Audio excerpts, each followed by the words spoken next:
is a fact, and the United States government maintains this fact, that Iran has never been closer to obtaining a nuclear weapon. And then if the U.S. were to take some type of military action, would the president go to Congress to seek war authority?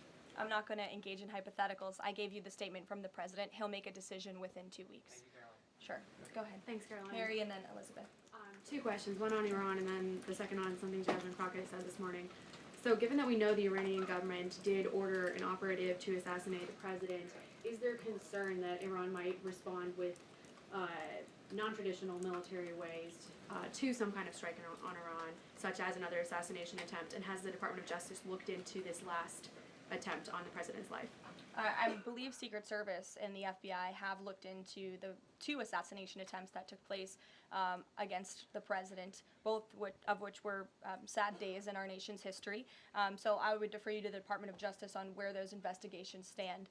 But as for your question regarding Iranian retaliation, I'm not going to engage in hypotheticals again, but I can assure the American public and the world that this administration is prepared and ready to defend American interests and assets, not just in the region, but here on our homeland as well. Thank you. And then really quick on Jasmine Crockett, she said, I believe, that Trump supporters are mentally ill before calling for bipartisan support against the president. Can you respond to that, especially considering she's a rising star in the Democrat Party right now? She is a rising star. It's quite something to behold, actually. I hope that she continues to be a rising star for the Republican Party, at least. I think it's incredibly derogatory to accuse nearly 80 million Americans of mental illness. The last time I checked, Jasmine Crockett couldn't dream of winning such a majority of the public as President Trump did. And the America First movement, which President Trump has built, is filled of hardworking patriots, the forgotten men and women, business owners, law enforcement officers, nurses and teachers, and middle America, as we all know, from where you all grew up, outside of this beltway. That's who makes up this president's movement. And Jasmine Crockett should go to a Trump rally sometime and she can see it for herself. Jennifer. One on North Korea and one on China. Sure. On North Korea, they launched some rockets into the ocean today. What does the White House make of that? Do you read any meaning into that timing of that launch? And then on China, do you have any reaction to Xi Jinping's offer of intervening in Iran diplomatically?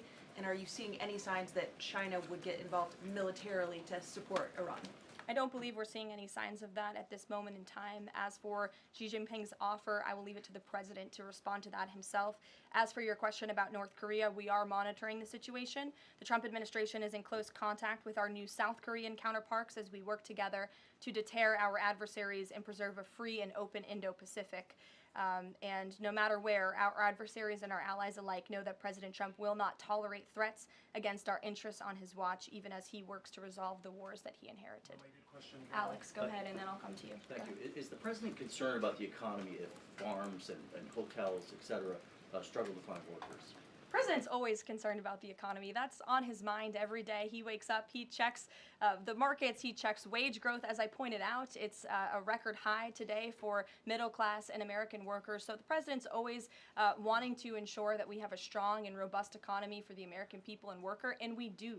As for the specific concerns regarding jobs, look, the president has made it very clear we need to remove public safety threats from the interior of our country, and that remains the focus and the priority of this administration when it comes to deportations, no matter where somebody works.